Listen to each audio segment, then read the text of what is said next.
welcome to the latest episode of the More People podcast. I'm your host, Richard Hanwell, Managing Director for More People.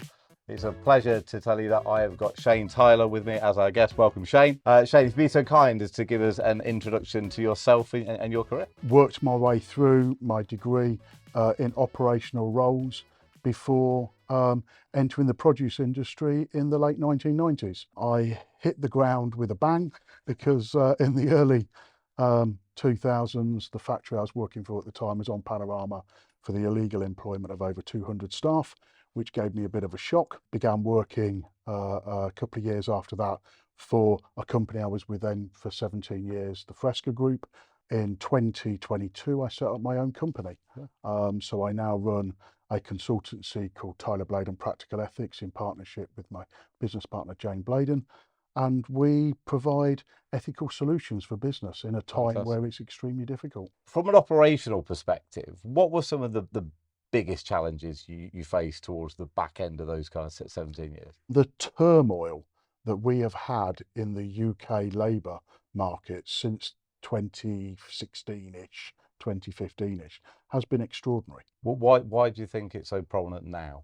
Well, we've had, whether it's be growth, aging population, the introduction of technology, the breaking away of borders and an introduction of a new immigration systems and rules that either aren't fit for purpose or are so variable and so malleable in terms of from an exploiter's perspective.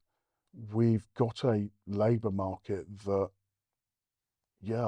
it's hard to navigate for those that wish to use it, whether you be a labour user or the people that are applying in the relevant schemes and coming in. It's very, very difficult. I can well imagine, but I think also as an industry, and I've spoken about this at length to various people recently, the food industry is fantastic. The UK food industry is at the top of its game, but can we do more to get people interested in it? Yeah, most definitely. We don't do enough in terms of engaging with those school leavers that there are many careers that they could do within the food industry that they could do in any other industry. We need accountants, we need managers, we need directors, we need technologists, all of the roles you would find in any other business we need in the food industry. Where we tend to have the most volatility is actually at the lower levels, the lower skills, where we just need operatives. Catch-22 that's going on because we're pushing into technology to replace those roles, and that will come. But at the moment, it's not ready. So we have this demand for workers that we might not need in the future. I think since 2015, 2016 time, we've almost had another transient of labour force. So it's not about the Eastern Europeans anymore, or A8 countries, or even the A2s, Bulgaria and Romania. It's now about international recruitment. So it's Filipinos, Thai, Bangladesh, Indian, Nepalese. If you're not on top of your equality, diversity and inclusion, you're gonna really struggle. Yeah, your culture can become challenging at best very, very quickly. Your communities and therefore your retention, I guess. I'm really keen to get on to current role.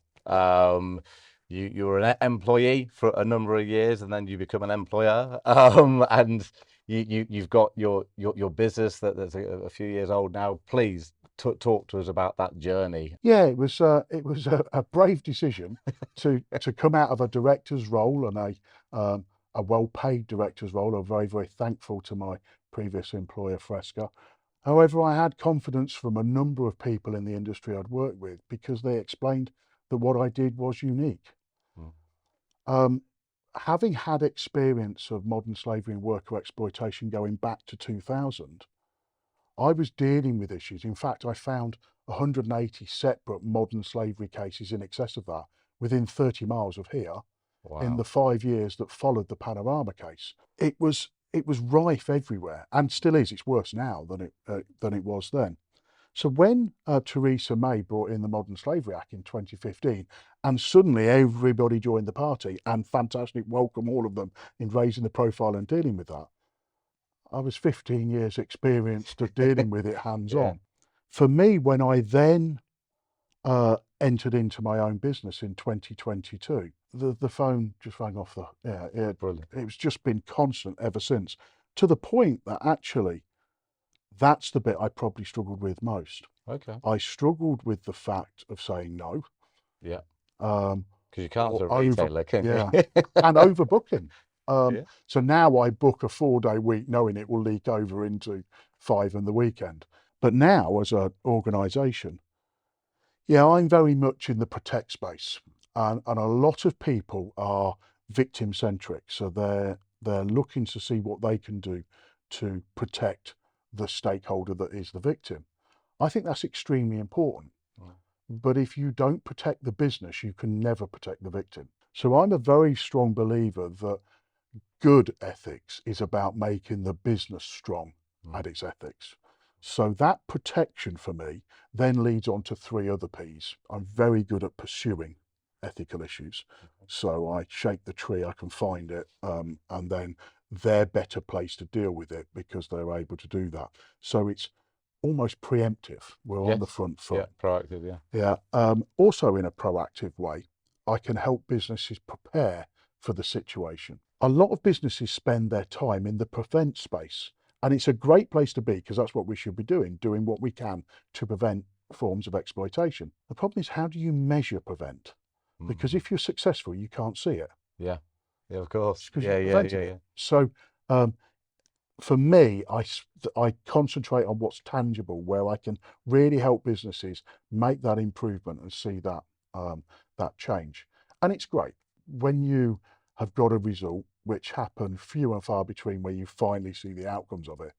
Yeah, you make a big impact on people. You're having a huge impact, aren't you? I was keen. You certainly answered it there, but when you look at your customer base, what kind of ratio is it of people calling you to go, Shayne, I'm in trouble, and the organisations that are calling you because they don't want to be in trouble and they've got the foresight to bring you in and have that conversation. I would say the most common calls are linked to pressure within the industry, where their clients are saying, we expect this of you. There's a lot of people out there telling businesses they should do this.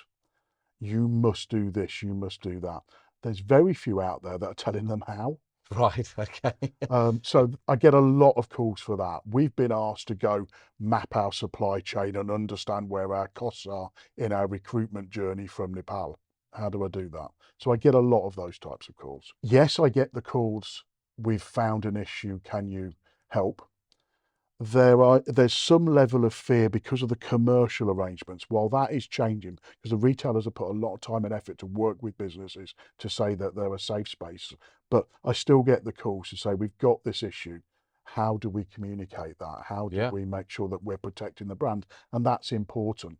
I get some calls from workers that are literally Okay. just saying, but it's not just the food sector. This is happening at a breadth of all sectors. So you've got things like the care sector and other sectors where it's becoming a They're growing vulnerable, aren't problem. they? Yeah, Yeah. yeah. I'm keen to understand what can we do more because we as an organisation thoroughly believe in what you're doing. We've had the privilege of being able to support and place the new CEO for MSIN, which was a fantastic project and executed very very well, and they got an amazing individual in Claire going in there. But what can we do more of to help out? Understanding where the potential risks sit in your own supply chain and using your own knowledge of your own recruitment pathways that you take and how that can be applied in.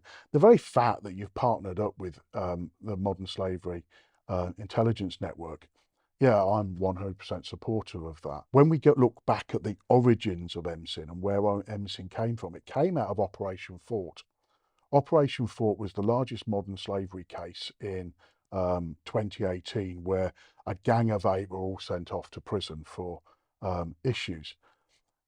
The intelligence that I had on that case, I had as early as 2015, but I had Wow, nowhere to share it. wow. So if I had have shared it in 2015 in the right space, would that have prevented other businesses of getting caught up in it? Yeah. The It's a the large period of time, Yeah, wasn't it, to have that in there? yeah, and it having a safe space where businesses can talk about this issue, resolve that issue, and deal with it is extremely important. Yeah. Because if you don't have that, as I had with another case actually in 2018 as a consequence of Operation 4, we found one guy that was exploiting workers in paying for shifts. The company, because of the negative press at the time, just made a decision to sack him. Right. Well, 3 months later, 4 months later, he appears in a local town operating for a different company, changed his business model, and now there are 300 victims more. Yeah. If you It's can putting a just plaster on. create the space, Yeah. promoting things like MSIN, encouraging people to be involved in organisations like MSIN, and creating the safe space and structures within MSIN so that businesses are protected and comfortable to share are crucial. Mm. That trust has to be paramount all of the time. What real positive changes would you like to see in the coming years? If I had that magic wand, oh wow. The first thing I'd do is get the rule book that has been generally determined by a lot of theory in, wherever the centre is that's generated it, and rip it up. I often hear a phrase, things like recruitment fees are a major cause of modern slavery. No, they're not. No. They're not a cause of modern slavery at all. The exploiters are the cause of modern slavery, and they use recruitment fees as a tool. Mm. They're an indicator that Scapegoat. modern slavery might be there. But that wording generates the wrong approach because it means we start tackling the symptoms and not the disease. Likewise, often when I hear quotes regarding modern slavery, people talk about the signs of modern slavery, and the signs of modern slavery are extremely important. If you see a sign of modern slavery, act on it. So things like people shared bank accounts, shared addresses, somebody malnutrition, or they're withdrawn, or they've been beaten, or any of those types of things. But an exploiter is running a business and he knows we're looking for them. Yeah. So it's very easy for them to remove those signs, Yeah. to hide it. Hide it. Yeah. So what we need to do is actually change our approach to look for the absence of normal, not the presence of abnormal, and they are distinctly different. Once we do that, then the next step is to de-escalate. Right. Everybody is told we need to escalate and get the issues reported and take action. And no, the first thing we should do is de-escalate. And if you're unsure, de-escalate even more. Because if we tip off the gang, they're gone. Okay. If we can de-escalate, find out as much information as we can, collect as much information without tipping anybody off. And while that might not be great for the person being exploited because they're spending an extra few days in an exploitative situation, what we are able to do is then get the necessary information to take real action. And I learned that lesson in 2005 in Peterborough. Wow. Because I accidentally unearthed a gang of 60 slaves. I got 7 out that day, but as a direct consequence of my actions, the gang got tipped off and 53 people disappeared. And then my family got threatened. And even though everything worked out okay for me, where did those 53 people gone?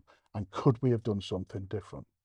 Wow. That approach has to be changed because I keep on fearing that people are thinking they're making the right decision and they're inadvertently creating that. It's coming from a good place. There's just no longevity to the solution. Yeah. And we need to get the authorities to realise how they need to engage with business to make that happen. Massively. This is such a massive topic, Shayne, and I could talk to you for the rest of the day.